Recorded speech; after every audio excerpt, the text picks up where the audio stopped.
The morning sun filtered through the kitchen window of the home in suburban Columbus, Ohio, casting golden rectangles across the worn wooden table where Maria sat with her untouched coffee.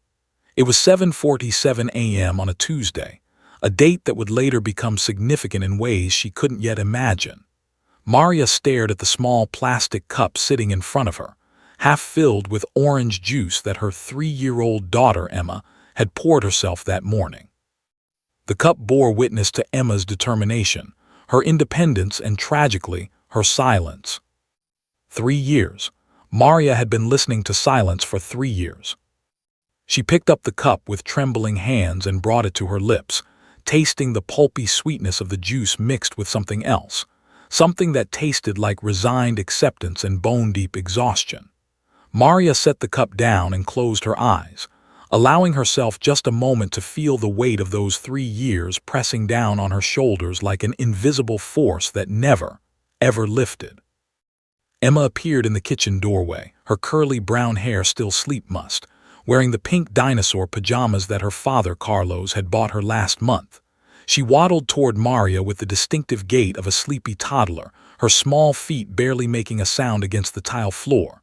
Maria's breath caught slightly. It always did when she saw her daughter. Emma was beautiful, devastatingly, achingly beautiful, with her father's dark eyes and her mother's determined chin. She was intelligent, too, perhaps more intelligent than most children her age. The specialists had confirmed this repeatedly during countless appointments in sterile offices that smelled like industrial cleaner and broken hopes. But Emma didn't speak. Emma climbed into her mother's lap without making a sound, moving with an economy of motion that spoke volumes about her internal world. She rested her head against Maria's chest and pointed at the television in the living room with one small finger. Her other hand stayed wrapped around her juice cup. This was their morning ritual, wordless communication that had become as natural to them as breathing, but which represented, to Maria, a kind of profound tragedy that she still hadn't fully accepted. The weight of silence.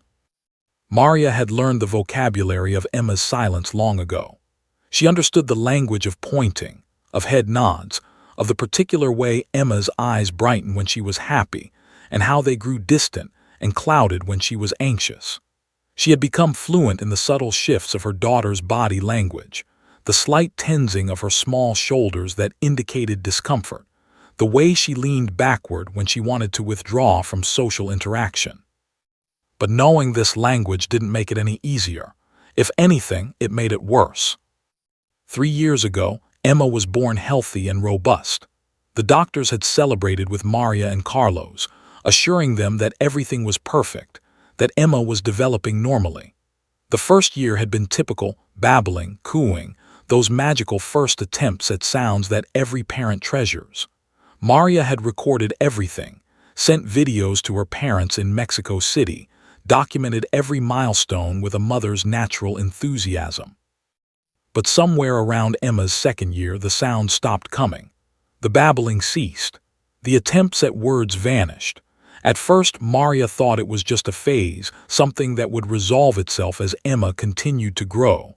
But months passed, and Emma's silence deepened rather than lifted. The endless journey of specialists. The doctor visits began like a cascade. Audiologist first, perhaps Emma couldn't hear. But no, the hearing tests were perfect. Her auditory system was flawless. Then speech-language pathologists who spent hours in their offices with Emma, working through exercises and activities designed to stimulate speech.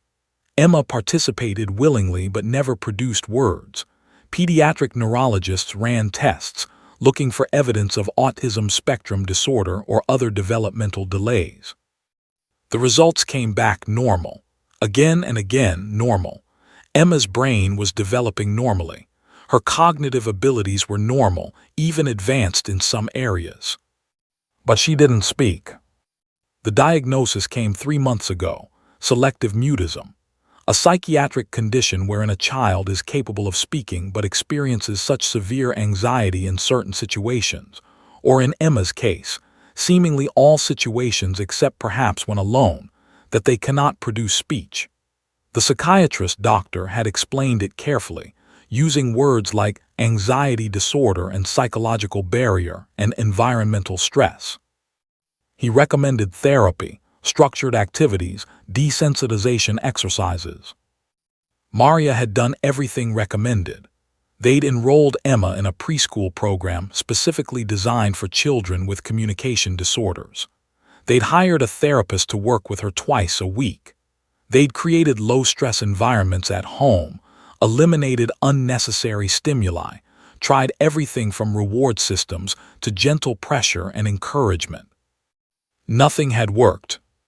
The weight of inadequacy. What nobody tells you about having a child with a significant developmental challenge is how much you blame yourself. The rational part of Maria's brain understood that selective mutism wasn't her fault, that she hadn't caused this condition through some parenting misstep or emotional negligence. But the emotional part of her brain, the part that was louder and more insistent, whispered different things during the long nights when she couldn't sleep. Had she stressed too much during pregnancy? Had she somehow transmitted her own anxiety to Emma while in the womb? Had she been absent during some critical developmental period? Had Carlos's occasional loud arguments with his business partner somehow traumatized their sensitive daughter? Maria had spiraled through these questions so many times that they'd worn grooves in her mind like water wearing away stone. Carlos tried to comfort her, tried to assure her that this wasn't her fault, that Emma would grow out of it, that there was no shame in having a child with special needs. But Maria could see the worry in his eyes, too. She noticed how he sometimes looked at other families with their normally speaking children, a flash of something, longing, regret, grief crossing his face before he carefully composed himself. A glimmer of something. But today felt different. Maria couldn't quite articulate why, but there was something in the air this morning, some subtle shift in Emma's energy. As she held her daughter close in the kitchen, she felt a slight increase in her daughter's alertness, a quality of attention that was sharper than usual. Emma's preschool teacher, Mrs., had sent a note home yesterday mentioning that today would be special. The local police department's K-9 unit would be visiting the school to teach children about community safety and police work. There would be a real police dog. Most parents, Maria imagined, would see this as a routine field day activity. But Maria had noticed something when she read the note to Emma. Not that Emma could understand the full content, but something about the word dog. And the note's accompanying images seemed to register differently with her daughter than other announcements did. Emma owned no pets. Carlos was allergic to most animals, and they'd never explored the option of getting a dog despite the increasing recommendations from Emma's therapist, who had mentioned that some children with selective mutism responded unexpectedly well to animals. Maria looked down at her daughter's peaceful face and felt something unfamiliar stir in her chest. It wasn't hope, exactly. She'd learned not to hope too much, as hope was often followed by crushing disappointment. But it was something, a possibility. A tiny, fragile what, if that Maria wasn't brave enough to fully acknowledge but wasn't strong enough to completely suppress. She kissed the top of Emma's head and whispered into her hair, "We'll see what the day brings, my love. We'll see." Emma shifted slightly in her mother's arms, one small hand reaching up to touch Maria's face gently. No words passed between them, but in that moment, mother and daughter existed in their familiar world of silence, a world about to change in ways neither of them could possibly anticipate. The morning progressed as mornings usually did.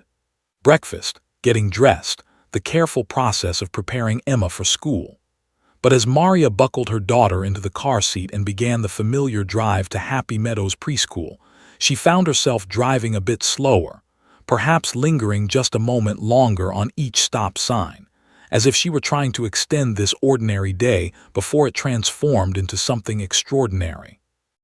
Neither of them knew that in just a few hours, everything would change forever.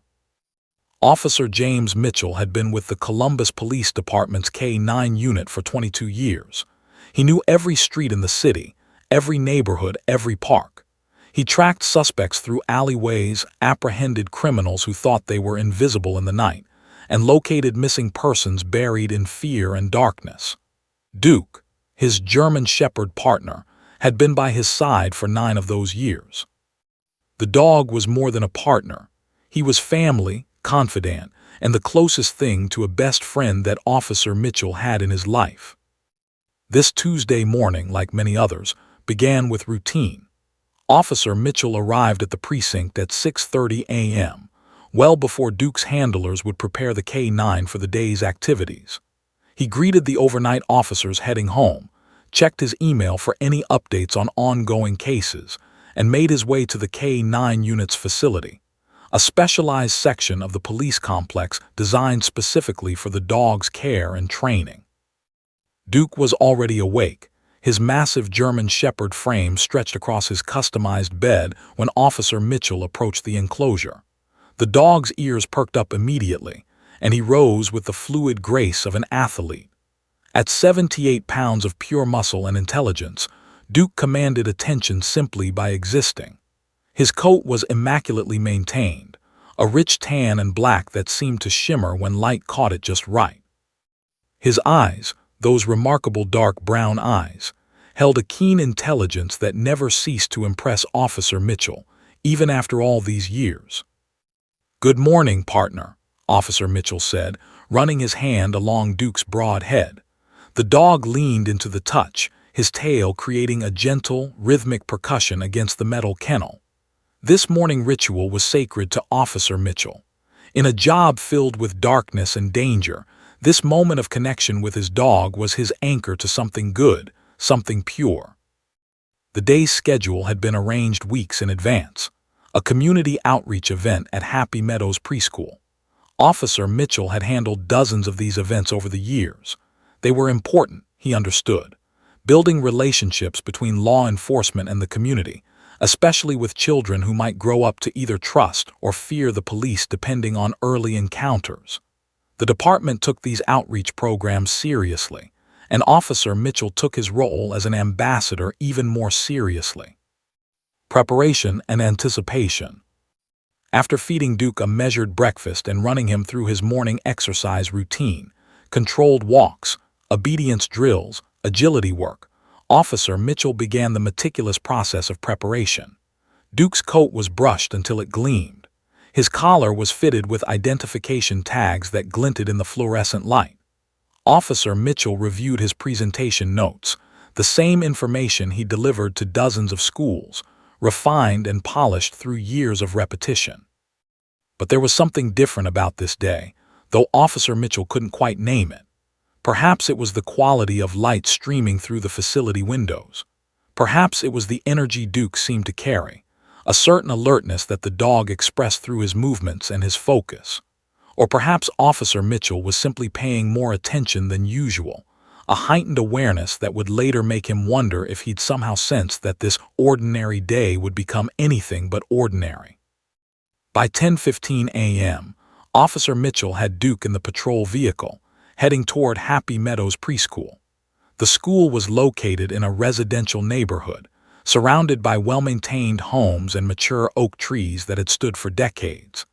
The facility itself was a single-story brick building painted in cheerful yellows and blues, with colorful murals of animals and landscapes adorning the exterior walls. Several cars filled the small parking lot, and through the large gymnasium windows, Officer Mitchell could see children pressing their faces against the glass, already excited about the visitor. "Here we go, boy," Officer Mitchell murmured to Duke as he pulled into a spot near the entrance. "Let's make some memories today." The gymnasium and the crowd. The gymnasium smelled like all school gymnasiums smell, a mixture of rubber mats, industrial cleaner, and the indefinable scent of childhood energy. Officer Mitchell entered with Duke on a controlled lead, and the response was immediate and overwhelming. Approximately 60 children, ranging from 2 to 4 years old, erupted into excited shouting and pointing. Their voices created a wall of sound that would have caused some dogs to react nervously or defensively.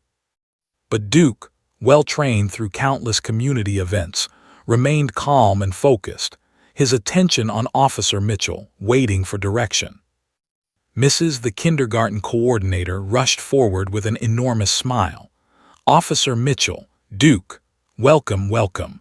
The children have been talking about this all week." Officer Mitchell shook her hand warmly and began his prepared presentation. He talked about police work, about how dogs like Duke used their exceptional sense of smell to track people, about the importance of listening to authority figures and trusting police officers when they needed help.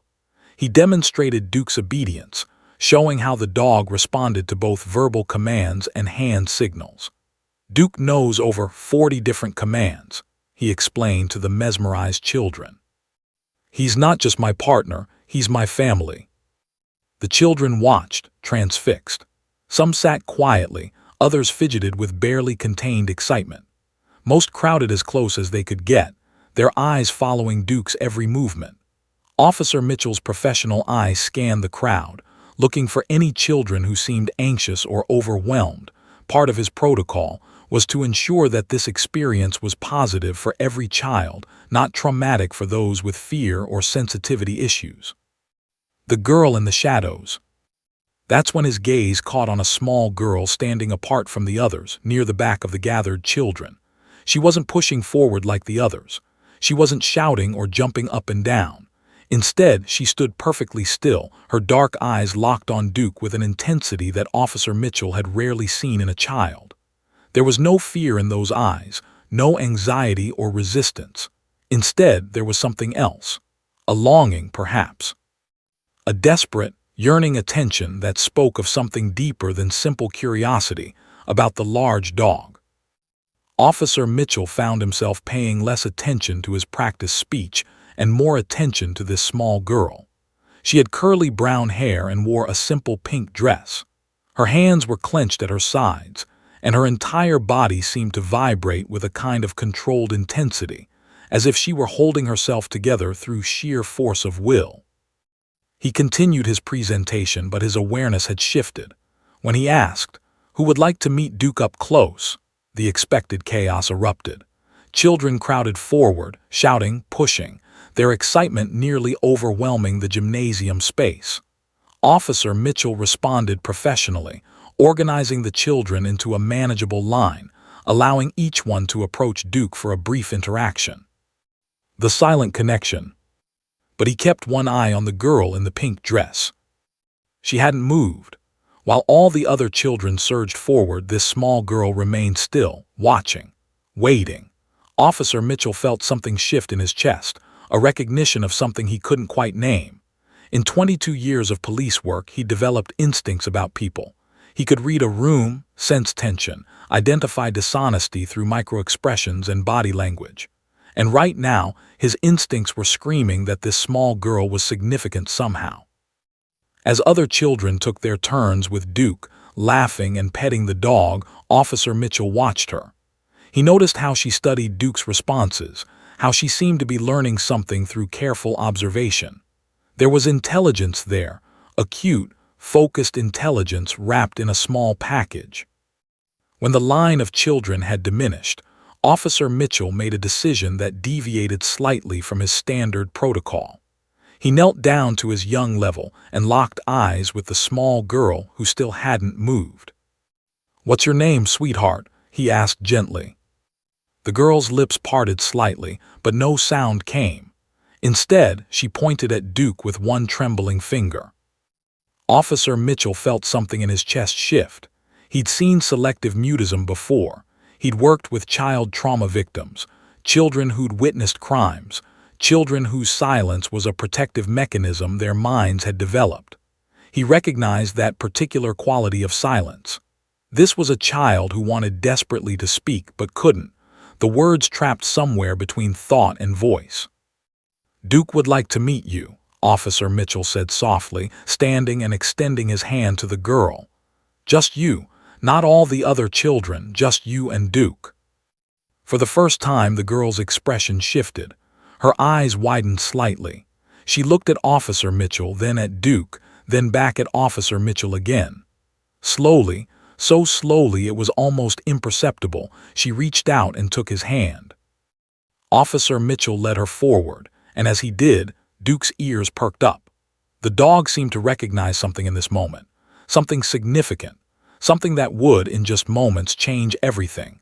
Officer Mitchell led Emma to a quieter corner of the gymnasium, away from the press of other children.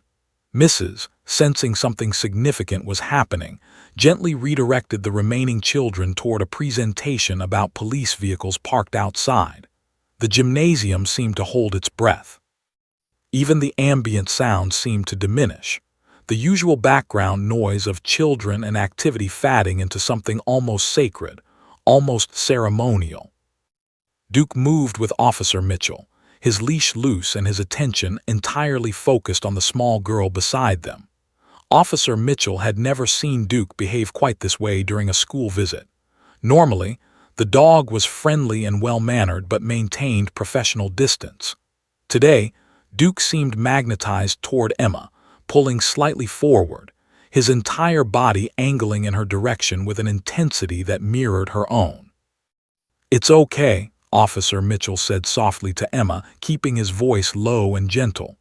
"Duke is very friendly. He won't hurt you. He just wants to say hello." Emma's hand trembled in his, though whether from fear or anticipation, Officer Mitchell couldn't quite determine. He knelt down beside her, bringing himself closer to her eye level, trying to make himself less intimidating. His experience with traumatized children had taught him that size and authority could sometimes amplify anxiety, so he deliberately made himself smaller, quieter, less present in a physical sense. "What's your name, sweetheart?" he asked again, this time speaking even more softly. Emma's mouth opened slightly. Officer Mitchell saw her throat work, saw the effort it took to form even the attempt at communication. Her lips moved as if testing the mechanics of speech, exploring the possibility of sound, but nothing emerged, just the gentle whisper of breath. Officer Mitchell didn't push. He simply waited, understanding from his years of experience that some silences needed to be respected. He turned his attention to Duke, who had lowered himself into a play bow, that distinctive position where a dog's front legs stretched forward and their rear remained elevated. The gesture was one of friendliness, an invitation to connect without threat or dominance. The bridge between species. Emma watched Duke's movements with extraordinary focus. Her hand, which had been trembling in Officer Mitchell's, gradually relaxed. Her breathing, which had been rapid and shallow, began to slow. It was as if Duke's calm demeanor was transferring some kind of peace to this frightened child through invisible channels. Officer Mitchell made a decision. He gently released Emma's hand and stepped back slightly, giving her space. "Go ahead," he encouraged. "Duke would like to meet you." Emma moved forward slowly, deliberately, each step measured and careful. Her eyes never left Duke's face. The dog, for his part, remained in his play position, waiting with the kind of patience that Officer Mitchell had learned was a gift some animals possessed, the ability to read another being's emotional state and respond with exactly what was needed. Emma reached out one small hand. Her fingers, delicate and trembling, made contact with Duke's soft fur. She stroked along his neck, her touch tentative at first, then growing more confident. Duke's tail began to move, a slow, gentle wagging that suggested contentment and acceptance. Officer Mitchell found himself barely breathing, aware that he was witnessing something extraordinary. Then it happened. From deep within Emma's small body came a sound, low, deliberate, and impossibly clear. "Woof." The word hung in the air like something precious and fragile. Officer Mitchell felt his eyes widen. Mrs., who had been watching from a discreet distance, made a small sound, a gasp of surprise and wonder. But Emma continued. She was looking directly into Duke's eyes now, and from her lips came another vocalization. "Woof, woof." Each sound was perfectly articulated, crisp, and intentional. These weren't random noises or involuntary vocalizations. These were deliberate attempts at communication, Emma reproducing the sounds a dog would make, using them as a bridge between her silent world and the world of sound and connection. The cascade of miracles. Duke responded immediately, as if this were a conversation he'd been waiting his entire life to have. The dog let out a gentle whine, a sound that was higher and softer than Emma's barks. Emma's face, which had been serious and concentrated moments before, transformed. A smile bloomed across her features, radiant and joyful in a way that seemed to light up the gymnasium from within. "Woof, woof, woof," she repeated, her confidence building with each utterance. The sounds tumbled out of her like water finally released from a dam that had held back far too long. Her entire body seemed to participate in the vocalization, her shoulders rising and falling, her small hands gesturing expressively as she spoke to the dog. Duke waddled forward, his massive frame moving with surprising gentleness, and licked Emma's face. The girl laughed, a sound like tiny silver bells, pure and crystalline and absolutely heartbreaking in its beauty. Officer Mitchell felt tears spring to his eyes. He'd been trained to maintain professional composure, to stay detached and analytical, but this moment shattered every wall he'd built around his heart. He was watching a miracle unfold in real time, a breakthrough so profound and so unexpected that it transcended the ordinary categories of human experience. More sounds poured from Emma now, not just barks but whimpers, howls, playful yips. She was experimenting with different vocalizations, exploring the range of canine sounds with a researcher's focus and a child's joy. Each sound that emerged from her represented 3 years of silence being systematically dismantled. 3 years of being trapped inside her own mind with no bridge to the outside world, and now, somehow, this dog had become that bridge. The watching world. Mrs. had moved closer, her hands covering her mouth. 2 other teachers who'd been in the gymnasium stood frozen, witnessing something that transcended normal classroom experience. The other children, sensing something significant happening, had grown quiet. Even 4-year-olds seemed to understand that they were witnessing something sacred. Officer Mitchell found himself unable to move. He remained kneeling, tears now flowing freely down his weathered face. In 22 years of police work, he'd apprehended criminals, saved lives, prevented tragedies. But nothing, absolutely nothing, compared to this. The pure miracle of connection, the impossible breaking through of human limitation. Emma continued her conversation with Duke, growing bolder, more animated. She was making sounds she'd never made before, a combination of dog vocalizations and almost words, something in between human speech and canine communication. She was creating her own language, a bridge between 2 species, 2 worlds, 2 different ways of experiencing reality. The moment crystallized. Emma reached up and placed both her small hands on either side of Duke's large head, looking directly into his dark brown eyes.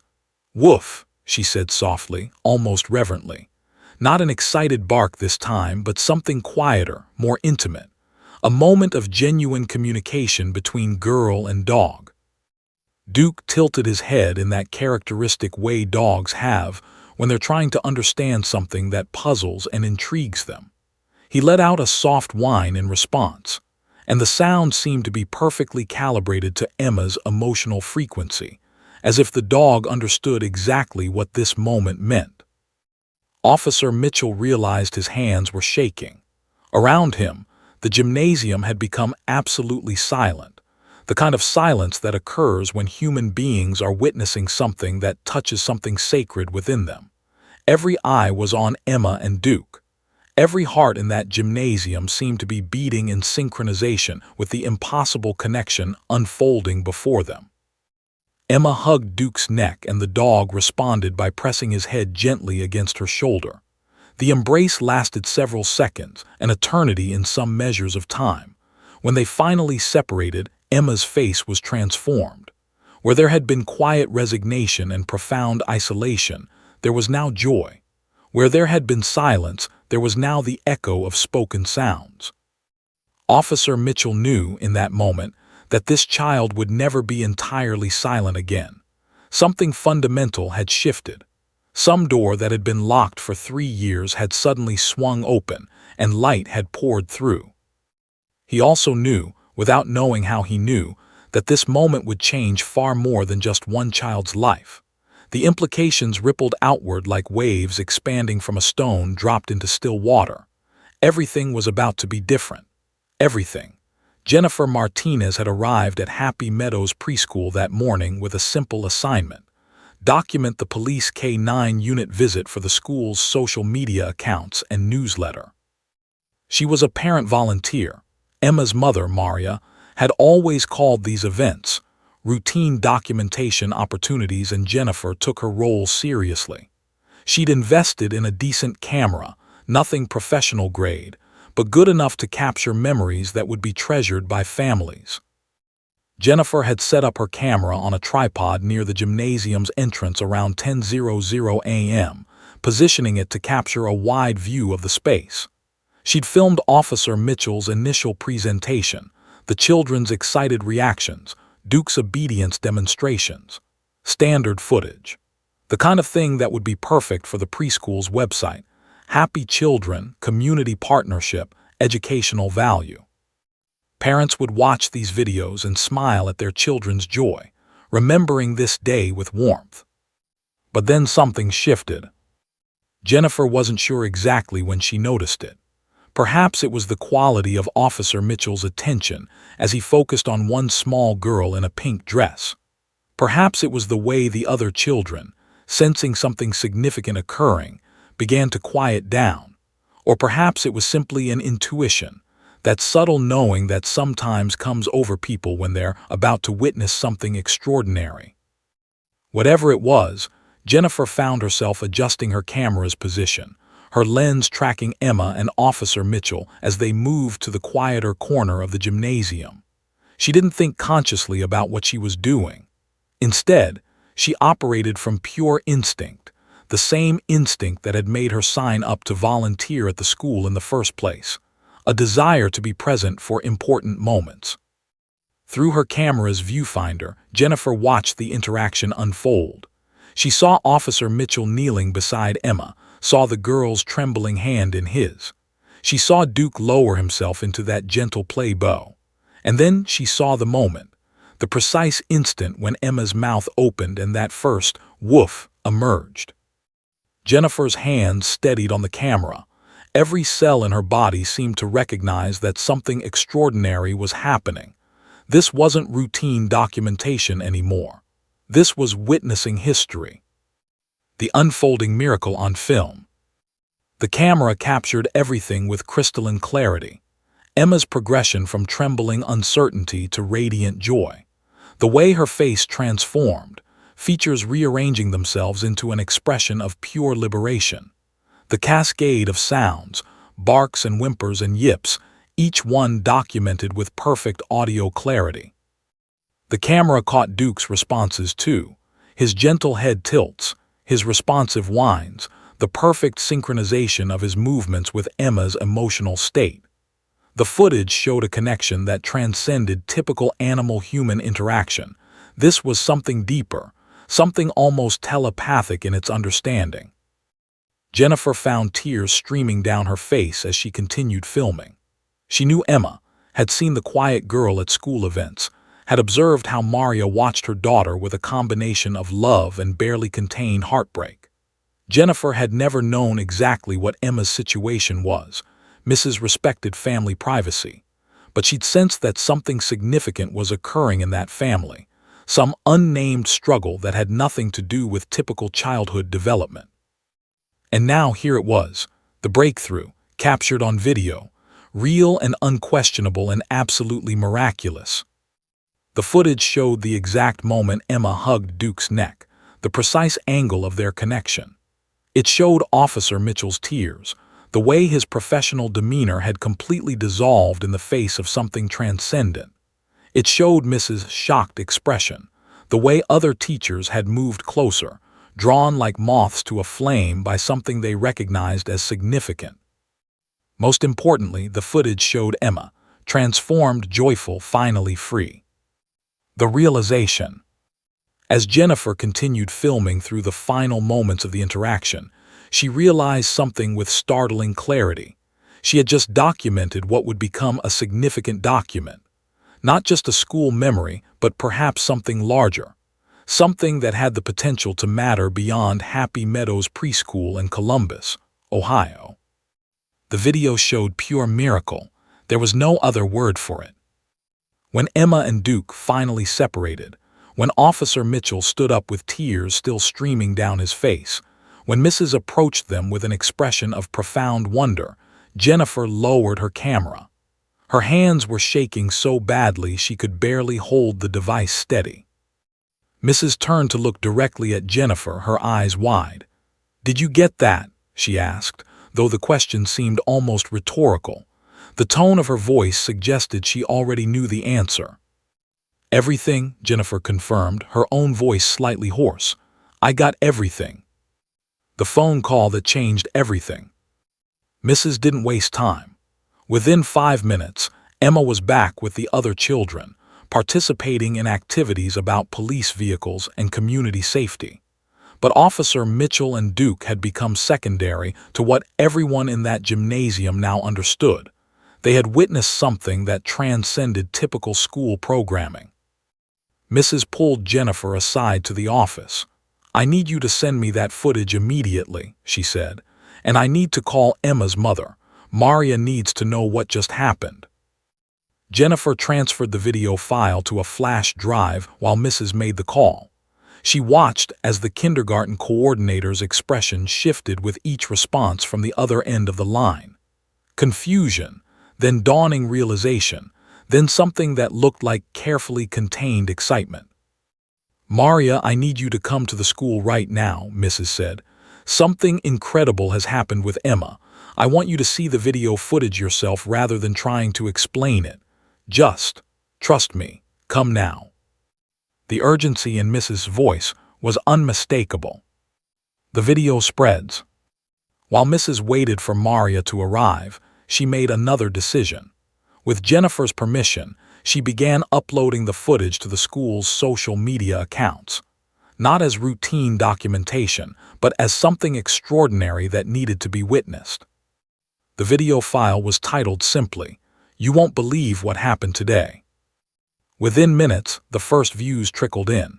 Parents who checked their phones, teachers who saw the notification, community members who followed the preschool's social media presence. Each viewer's reaction was similar. Stunned silence followed by a desperate need to share this with others. The comments began. "This is the most beautiful thing I've ever seen. I'm crying at work. What am I watching? Is this real? Please tell me this is real. This child and this dog, my heart can't take this." The video began to spread through social networks like ripples expanding through water. Shares increased exponentially. Teachers began forwarding it to colleagues. Parents sent it to grandparents. Within an hour, the video had been viewed by thousands of people, and the numbers continued climbing. Maria's arrival. When Maria finally burst through the doors of Happy Meadows Preschool, her face showed the confusion and concern of a mother responding to an urgent call. Mrs. met her immediately, guiding her to the office where the video waited on a computer screen. "Just watch," Mrs. said simply. Maria sat down in front of the monitor. Jennifer, who had remained in the office, watched as Maria's expression transformed. She saw the moment recognition hit. That was her daughter on the screen. She saw Maria's hand fly to her mouth as Emma's first woof emerged. She watched as tears began streaming down Maria's face. But they weren't tears of sorrow. They were tears of joy, of release, of 3 years of accumulated heartbreak finally finding an outlet. When the video ended, with Emma hugging Duke's neck, her face radiant with joy, Maria sat in absolute silence for several seconds. Then she turned to Mrs., her voice barely a whisper. Did Emma actually?" "Yes," Mrs. confirmed. Emma spoke.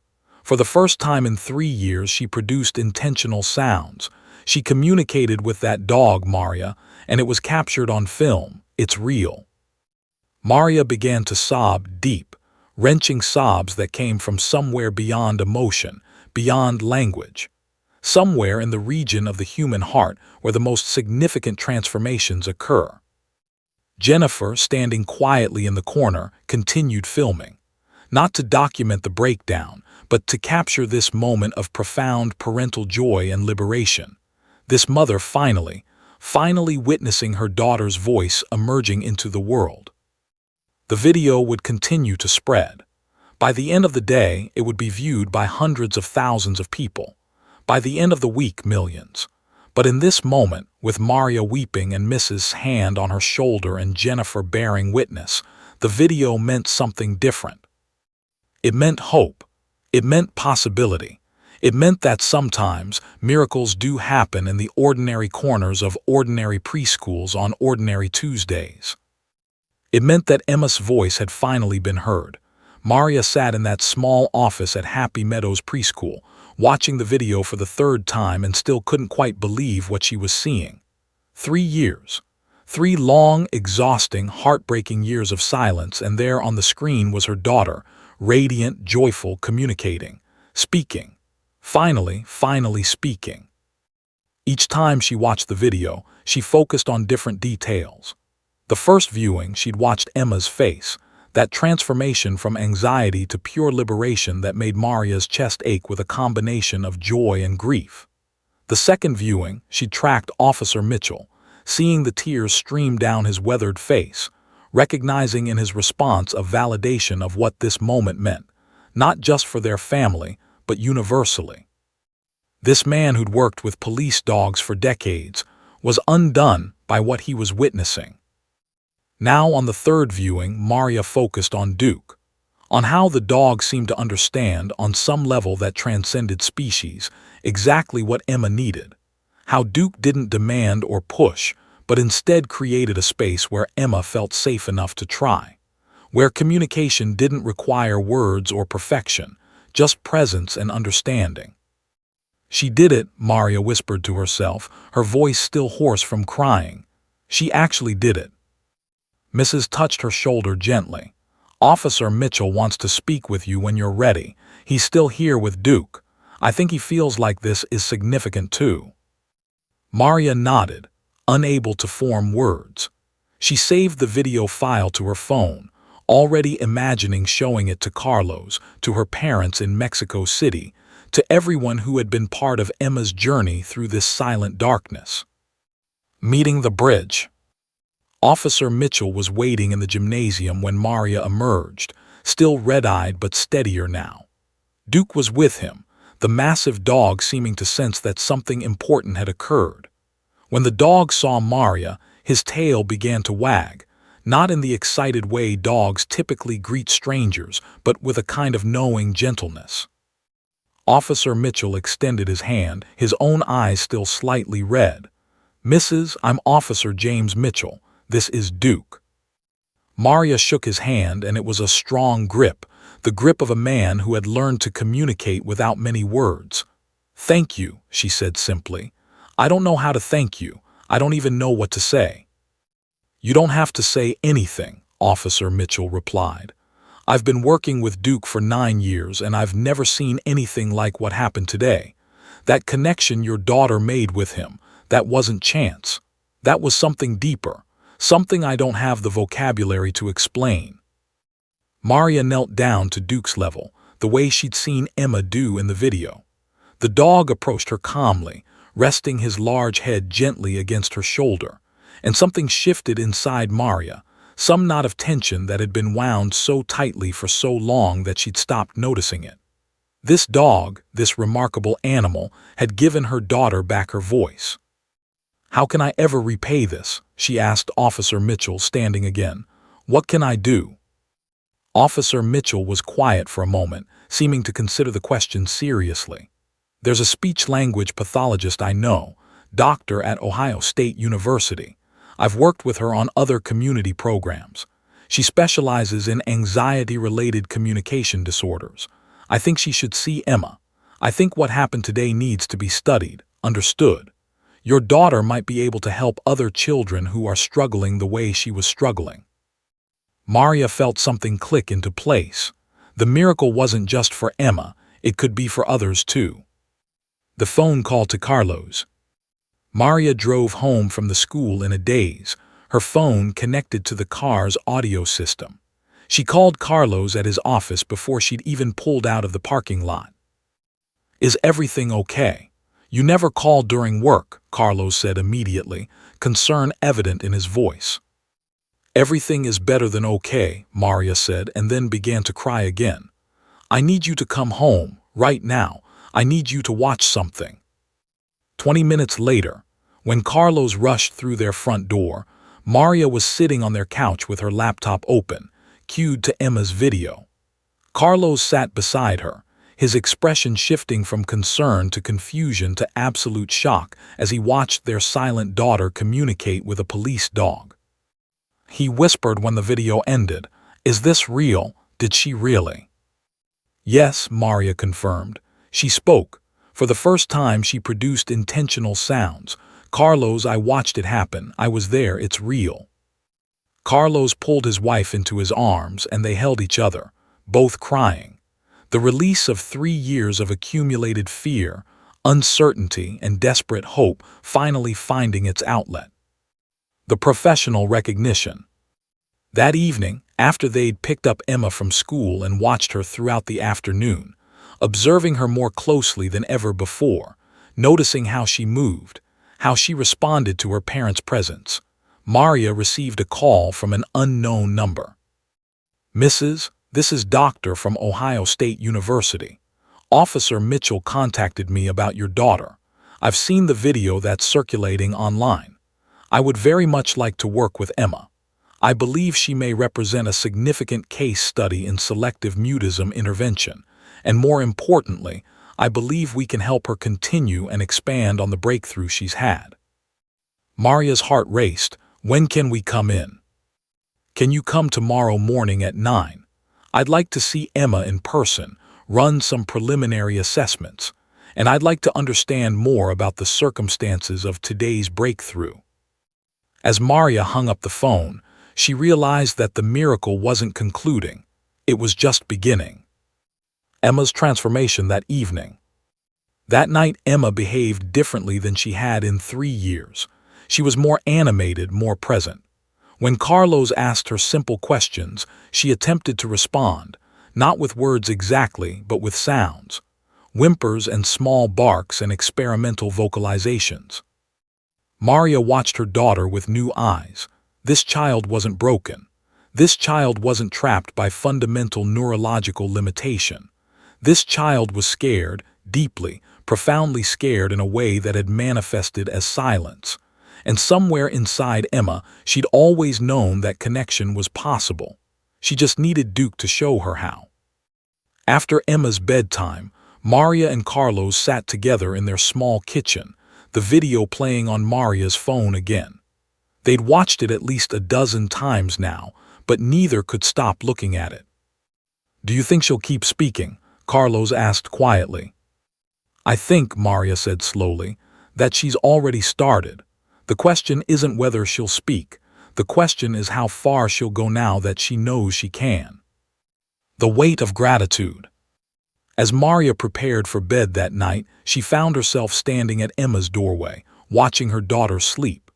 In the darkness, she could barely make out her child's features, the curly hair spread across the pillow, the small hands resting above the blanket, the peaceful expression of a child finally at rest. 3 years. 3 years of doctor's appointments, therapy sessions, questions without answers, nights spent wondering if her daughter would ever speak. 3 years of carrying the weight of another person's silence as if it were her own failure. And then, in the span of perhaps 10 minutes, everything had changed. Maria thought about Officer Mitchell's tears, about Duke's intuitive understanding, about Doctor's immediate recognition that this case was significant, about the video spreading across the world, touching millions of people with the story of a little girl finding her voice. She thought about all the families who were probably watching that video right now, seeing in Emma's breakthrough some hope for their own struggling children. She thought about how one moment of connection between a girl and a dog could ripple outward and touch so many lives. Maria closed her eyes and whispered a prayer, partly in gratitude, partly in hope for what came next, partly in acknowledgement of the long journey that had led to this moment. Tomorrow, they would go to doctor's office. Tomorrow, the professional investigation would begin. Tomorrow, Emma's story would start becoming something larger than one family's private struggle. But tonight, Maria could simply rest in the knowledge that her daughter had found her voice. And that was enough. That was everything. In the darkness of the hallway, with Emma sleeping peacefully just beyond the doorway, Maria allowed herself to believe that the worst was finally, truly behind them. The silence had been broken. The miracle had occurred. And life, their beautiful, complicated, previously silent life, would never be quite the same again. Doctor's office at Ohio State University was designed to be calming and non-threatening. Soft colors, natural light, comfortable seating arranged in conversational groupings rather than hierarchical formations. It was the kind of space where children felt safe enough to be themselves, where the usual anxieties associated with medical or psychological evaluation could be minimized. Emma sat between her parents on one of the soft couches, her small body pressed against her mother's side. She was quiet in the way she'd always been quiet, not anxious exactly, but present with a kind of controlled stillness that spoke of internal guardedness. Doctor entered the office with a warmth that immediately put the family at ease. She was in her mid-50s, with observant eyes that seemed to miss nothing, and a way of moving through space that suggested both professional competence and genuine human compassion. She'd reviewed the video of Emma speaking with Duke at least 20 times since Officer Mitchell had contacted her, and each viewing had deepened her conviction that she was looking at something and psychologically significant. "Emma," Doctor said, sitting across from the family at eye level, "I've heard you can make some wonderful dog sounds. Would you like to show me?" Emma looked at her mother, then back at Doctor. For several seconds, nothing happened. Then, from Emma's lips came a soft woof. Not the enthusiastic barks from the video, but a tentative, questioning vocalization, as if Emma was testing whether these sounds were acceptable in this new environment. "Excellent," Doctor said, making notes. "That's wonderful. Can you make more?" Over the next 45 minutes, Doctor conducted a series of assessments. She ran auditory processing tests, which showed Emma's hearing to be perfect. She conducted neurological examinations, which revealed normal development. She administered cognitive assessments, which indicated that Emma's intelligence was actually above average. Her brain was functioning beautifully, perhaps even exceptionally.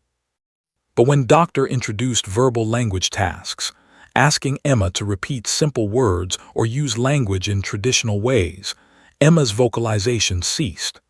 The child went silent, her jaw tightening, her body becoming rigid with an anxiety that was almost palpable. "I see," Doctor murmured, making careful notes. "This is very revealing, actually." The neurological puzzle. After Emma had been taken to the waiting room with a children's program to watch, Doctor sat with Maria and Carlos in a more clinical consultation space. She pulled up research articles on her computer, walking them through her preliminary findings. "Selective mutism," Doctor began, "is classified as an anxiety disorder. The child has the neurological capacity to produce speech. We've confirmed Emma's hearing is perfect. Her vocal cords are healthy. Her brain development is normal. But somewhere in her neural pathways, anxiety has created a barrier. It's as if the threat detection centers of her brain have locked down speech production as a protective mechanism." "But she spoke with the dog," Maria said. "She was perfectly capable. Why did she freeze when you asked her to repeat simple words?" "Because words in Emma's mind represent threat," Doctor explained. "Words mean being evaluated, being judged, meeting expectations. Words mean vulnerability, but dog sounds, canine vocalizations, exist outside that anxiety framework. They're not subject to the same social evaluation and judgment. They're simply forms of communication without the weighted expectation that human language carries. Carlos leaned forward. So what does this mean for Emma's future? Will she get better? Doctor was quiet for a moment, choosing her words carefully. This is where your daughter's case becomes truly exceptional. Most children with selective mutism are treated through therapy, desensitization exercises, cognitive behavioral therapy, sometimes medication. These approaches work for some children, but they're slow processes, sometimes taking months or even years to show results. She pulled up the video of Emma with Duke, playing it again. But look at this. In a matter of minutes, Emma bypassed the usual therapeutic pathway. She found a way to communicate that felt safe. And once she produced those sounds, something shifted. The psychological barrier that had held her captive for 3 years began to crack. "What are you saying?" Maria asked, her voice trembling slightly. "I'm saying," Doctor replied, "that I believe animal-assisted therapy, specifically this particular dynamic between Emma and Duke, may represent a breakthrough in how we approach selective mutism and related anxiety disorders. I want to study this more carefully. I want to understand the mechanisms at work. And most importantly, I want to help Emma continue progressing." The research protocol. Over the following weeks, Doctor developed a comprehensive treatment protocol for Emma that combined traditional speech-language pathology with structured interaction sessions with Duke. The sessions were carefully designed to gradually bridge the gap between canine communication and human verbal language. In the first session, Emma and Duke simply spent time together, with Doctor observing and documenting their interactions. Emma made dog sounds freely, and Duke responded appropriately. During the second session, Doctor introduced simple rewards, crackers for Emma, treats for Duke, while they interacted, creating positive association with the communication experience. By the fourth session, something remarkable happened. Emma, while making her usual dog sounds to Duke, spontaneously added a human word. More. Just one word, barely audible, but a word nonetheless, a bridge between two communication systems. Doctor's hands shook as she documented this moment in her clinical notes. By the 8th session, Emma was attempting simple two-word combinations. Duke go, more woof, happy dog. Her articulation wasn't perfect, and her speech was still heavily laden with anxiety, but the words were there. Human language was beginning to emerge from the foundation of canine communication. "This is extraordinary," Doctor told Maria during one of their consultations. "What we're seeing is the gradual recruitment of human language centers through positive reinforcement and a non-threatening communication bridge. Emma's brain is learning that language can be safe because Duke has shown her that communication doesn't require judgment or evaluation." The case study development. Doctor began reaching out to colleagues, presenting Emma's case at conferences and professional meetings. The response was immediate and significant. Speech-language pathologists wanted to understand the mechanisms at work. Child psychologists were intrigued by the breakthrough in anxiety management. Animal behaviorists were fascinated by Duke's intuitive therapeutic response. A major peer-reviewed journal in speech-language pathology requested to publish Doctor preliminary findings. Universities around the country began inquiring about developing similar programs. Animal therapy organizations contacted the department about training protocols. What had begun as one child's personal breakthrough was evolving into something with potentially far-reaching implications. Doctor published her first research paper on the case with the title, "Selective Mutism Breakthrough Through Animal-Assisted Communication Therapy, a Case Study." The abstract began. This case presents a remarkable instance of rapid therapeutic progress in a child with severe selective mutism following engagement with a trained police dog. Traditional therapeutic approaches had proven unsuccessful over 3 years. However, structured interaction with the dog facilitated verbal communication emergence in a matter of weeks. The paper's conclusions suggested that animal-assisted therapy, particularly with dogs trained in behavioral responsiveness, could serve as an effective intervention bridge for children whose anxiety had manifested as communication disorders. Emma's continued progress. By the end of the third month of working with Doctor and Duke, Emma's speech had expanded dramatically. She was speaking in short sentences, her anxiety still present but no longer debilitating. She attended kindergarten classes and participated in group activities with far greater confidence. Her teachers reported that, while Emma remained quieter than many of her peers, she was now participating verbally in classroom discussions and making connections with other children. More importantly, Emma's face had changed. The chronic tension that had characterized her features since infancy had softened. She smiled more easily. She laughed without the rare quality that characterized her earlier laughter. It had become normal, a regular part of her childhood experience. When Doctor reviewed Emma's progress with Maria and Carlos, they sat in her office with tears of gratitude streaming down their faces. 3 years of silence had given way to months of emerging speech. The girl who had been trapped in her own mind now had pathways out. "I want to understand why," Carlos said to Doctor.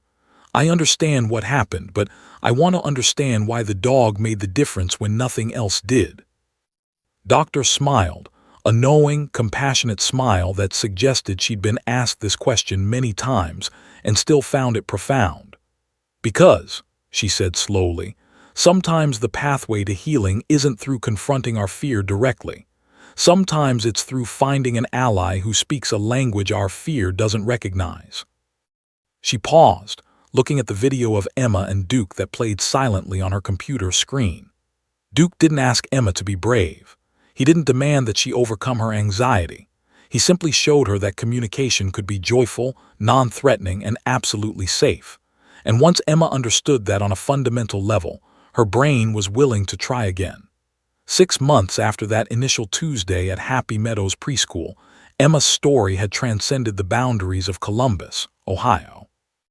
The original video of her speaking with Duke had accumulated over 40 million views across various platforms. News outlets from international networks were requesting interviews. Universities were reaching out to Doctor about collaboration opportunities. And most significantly, families with children facing selective mutism and related communication disorders were contacting the program with desperate hope. Emma herself had become, almost reluctantly, the face of a movement. The shy girl who couldn't speak had become the voice for thousands of children who carried similar silence. The transformation had been gradual but accelerating. First came local media attention, Columbus news channels featuring Emma's story with interviews from her parents and Doctor. Then regional coverage expanded the narrative. By month 3, national media outlets were covering The Miracle Girl and the Police Dog. By month 6, international media was picking up the story, translating it into dozens of languages, sharing Emma's breakthrough with audiences in Europe, Asia, South America, and Africa. But what mattered most to Emma wasn't the media attention. What mattered was that she could now speak. Speaking her truth.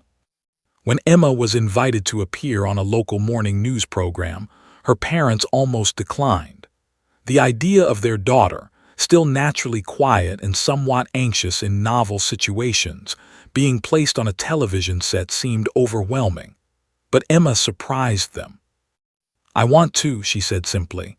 Her voice, still small but clear, carried conviction. "I want to tell people about Duke." The interview was conducted with remarkable sensitivity by the host, a woman named who'd lost her own brother to selective mutism as a child. The segment began with the original video footage, then shifted to Emma sitting in a studio, with Duke present beside her on a comfortable bed. "Emma," asked gently, "can you tell our viewers what it felt like before you met Duke?"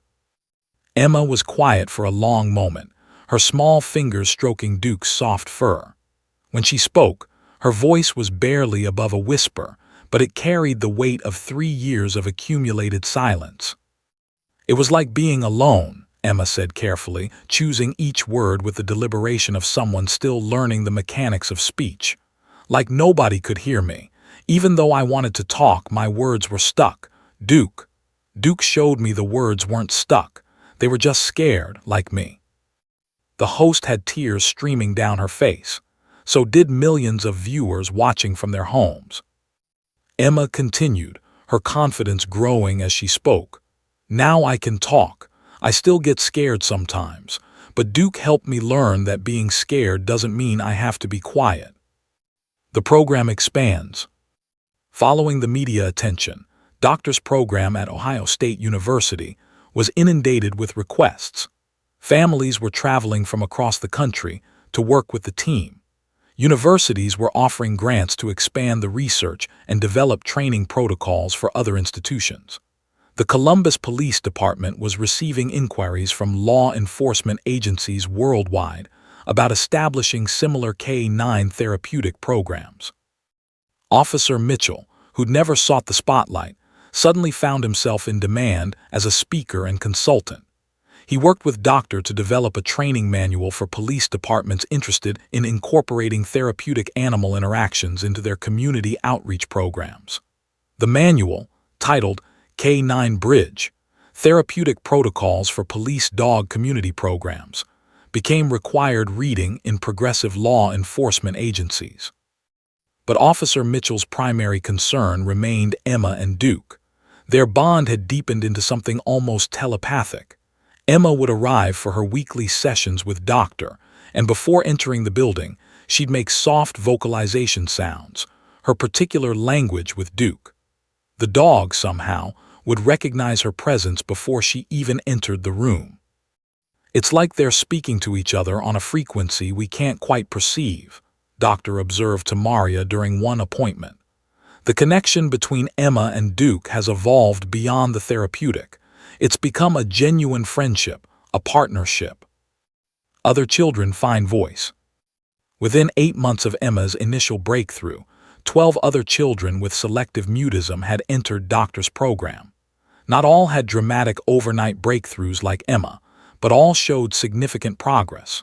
One child, a 7-year-old named, made his first intentional vocalization in 4 years during his 3rd session with Duke. Another girl, Sophia, moved from complete mutism to speaking in short phrases within 6 weeks. The program was working. The principle that Doctor had identified through Emma's case, that non-threatening, joyful communication bridges could bypass anxiety barriers, was proving applicable to other children. But each child was unique, responded better to a different police dog, a gentler golden retriever mix named Sunshine. Sophia made her breakthrough not with dog sounds but with singing, vocalizing melodies rather than words, which somehow felt safer to her anxiety-prone neural pathways. The principle was consistent, but the application required flexibility and individual tailoring. The policy shift. 9 months into Emma's transformation, the Ohio Department of Education issued new guidelines for identifying and supporting children with selective mutism. The guidelines specifically recommended animal-assisted therapy as a primary intervention option before escalating to pharmaceutical interventions. Other states began requesting copies of the guidelines, adapting them for their own contexts. Speech-language pathology programs at universities across the country began adding modules on animal-assisted communication therapy to their curricula. The American Speech-Language Hearing Association published a position statement acknowledging animal-assisted therapy as an evidence-based intervention for certain anxiety-related communication disorders.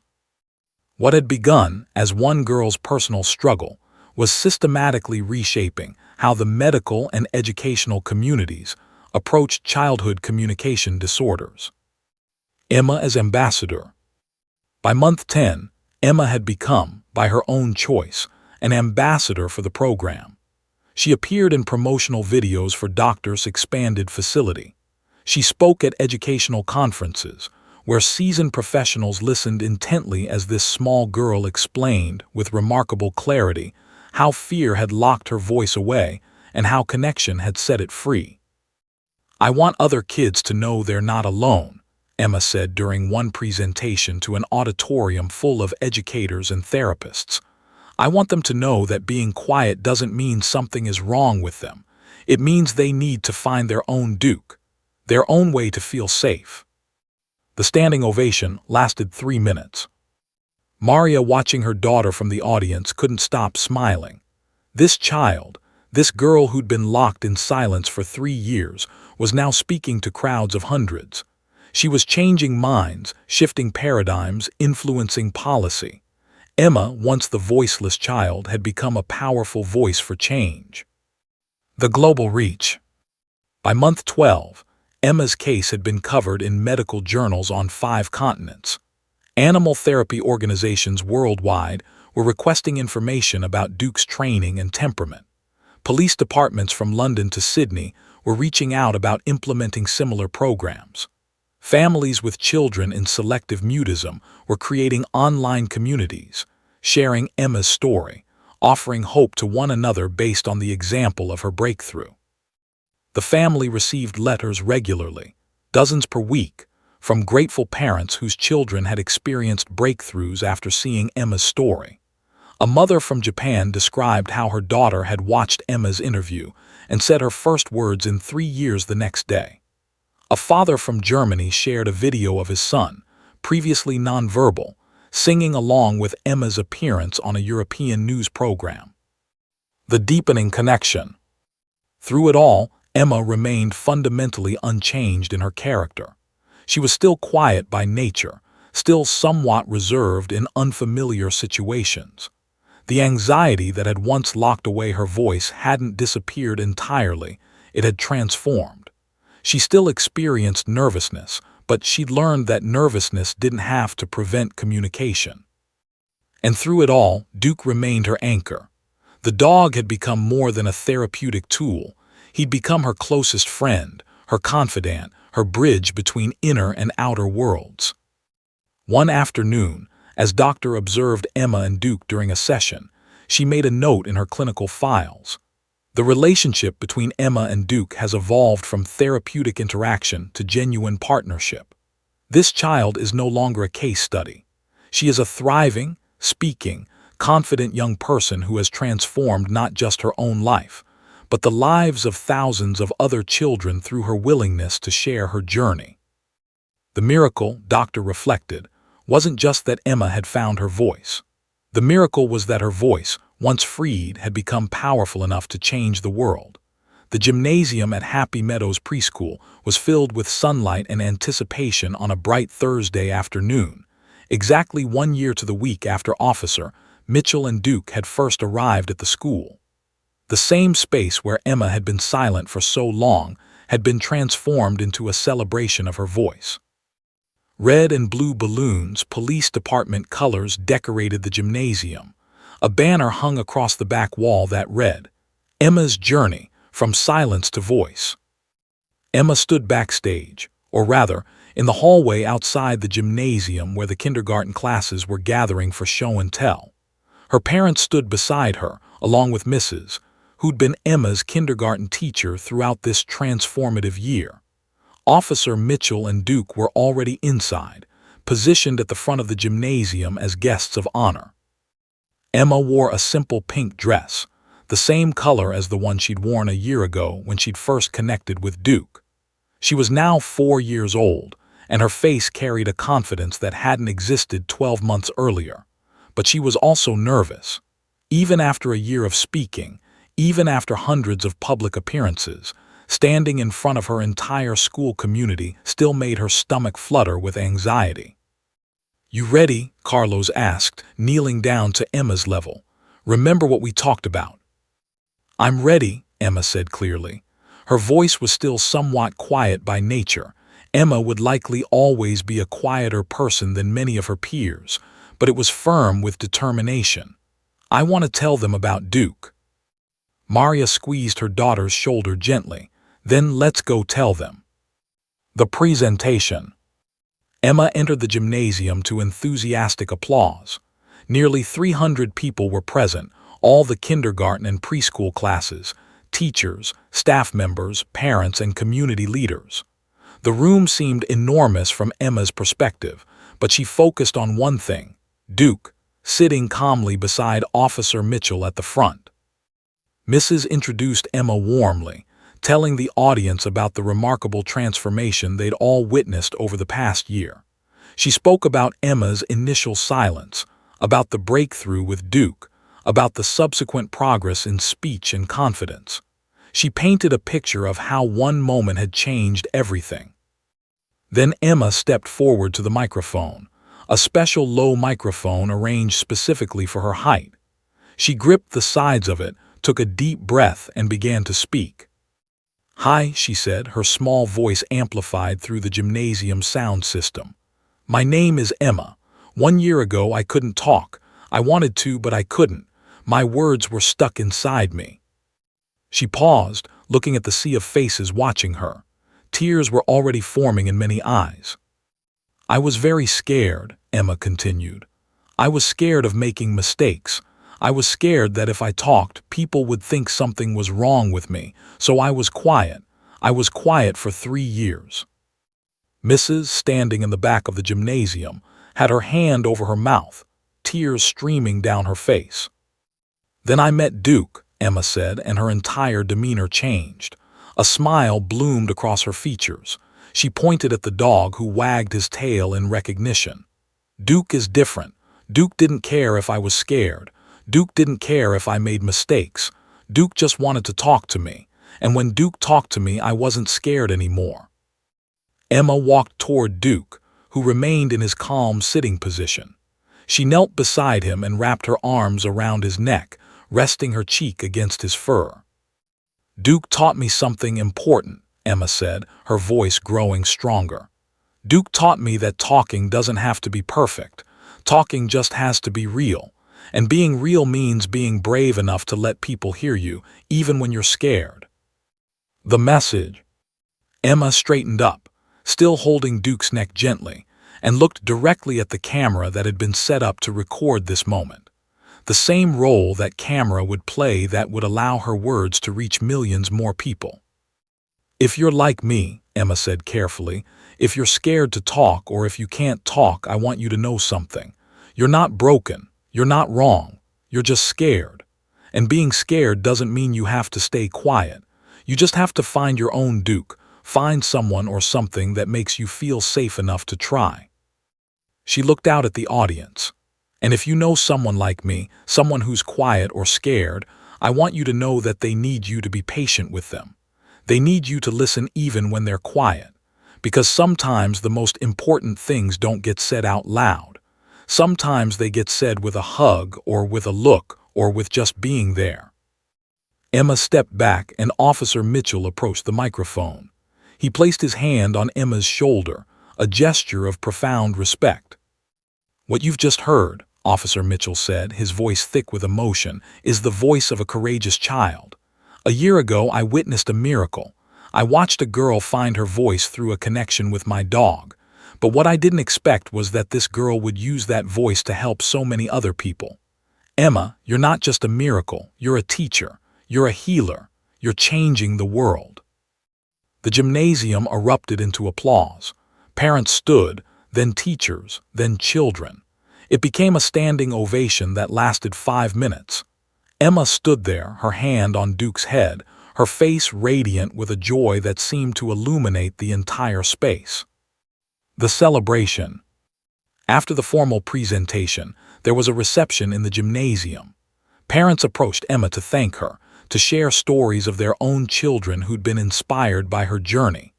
Teachers spoke with Officer Mitchell about expanding animal-assisted therapy in schools. Doctor, who'd come to witness this milestone, was surrounded by educators and administrators eager to learn more about the program. But Emma, after greeting the crowds for a while, quietly slipped away to a corner of the gymnasium where she sat with Duke, simply being with her friend.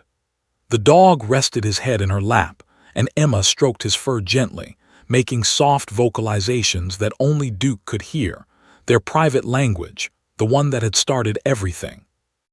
Maria found them there and sat down beside her daughter. "I'm proud of you," she whispered, kissing the top of Emma's head.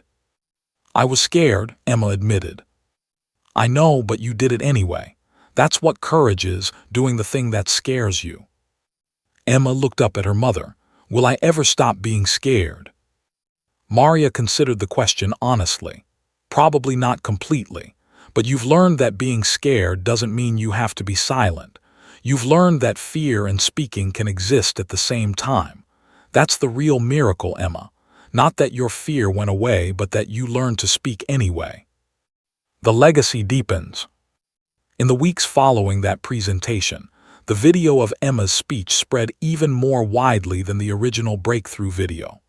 But this time, it wasn't a child experiencing a breakthrough. It was a child bearing witness to her own transformation and generously sharing the lessons she'd learned. Universities added Emma's presentation to their curricula as an example of post-intervention communication development. Therapists showed it to their clients. Parents played it for children struggling with selective mutism or social anxiety. Mental health organizations incorporated it into their training programs. But perhaps most significantly, thousands of children who watched Emma's speech found their own courage. In social media comments and emails, parents reported their children saying things like, "If Emma can do it, maybe I can try too." Children with selective mutism began attending therapy with renewed hope. Kids with social anxiety pushed themselves toward connection because they'd seen proof that fear could be overcome. Emma had become, without seeking it, a voice for voiceless children everywhere. One more year forward. 2 years after that initial Tuesday, Emma was a thriving 7-year-old who spoke freely, though still with a natural quietness, had genuine friendships, excelled academically, and carried forward the lessons she'd learned through her journey. She still visited doctor's office regularly, still worked with Duke on therapeutic sessions that now included other children entering the program. Duke, who'd been 9 years old when he first met Emma, had become something of a celebrity in his own right. The police department had created a special therapy vest for him, and he worked part-time as both an active K-9 and a therapeutic animal. Officer Mitchell, approaching retirement, was training his replacement while mentoring other officers in therapeutic K-9 protocols. The family had become advocates for animal-assisted therapy, speaking at conferences and participating in fundraising efforts to expand access to these programs for families who couldn't afford the services. The final truth. In a reflective moment during an interview, Maria spoke about what she'd learned through her daughter's journey. People talk about miracles as if they're magical events that happen to us, Maria said, her hand resting on Emma's shoulder. But I've learned that miracles are about connection. They're about one being truly seeing another being, not judging them, not demanding they be different, just seeing them and meeting them where they are. That's what Duke did for Emma. That's what Officer Mitchell did. That's what Doctor did. They didn't perform magic. They created space for connection, and in that space, Emma's voice emerged. She looked down at her daughter, who was playing quietly with some toys in the corner of the room. Emma's voice was always there. It was never broken. It was just waiting for permission to emerge, and all it needed was someone, or in this case, some dog, who could help her believe that her voice mattered. The journalist asked the final question. What would you tell other parents of children with selective mutism or similar challenges? Maria's answer was simple. Don't give up. Not on your child and not on unconventional solutions. Sometimes miracles don't come from medicine or traditional therapy. Sometimes they come from a compassionate police officer, a brilliant speech-language pathologist, and a dog who somehow understands exactly what a child needs. Keep looking for your daughter's Duke. And when you find it, trust it. As the journalist left the home, she looked back one more time to see Emma and Duke sitting together in the living room, the girl who couldn't speak and the dog who taught her how. Their story had touched millions. But in this quiet moment, with no cameras rolling and no audiences watching, they were simply two beings enjoying the profound peace of connection, proof that miracles, when they arrive, often look like friendship.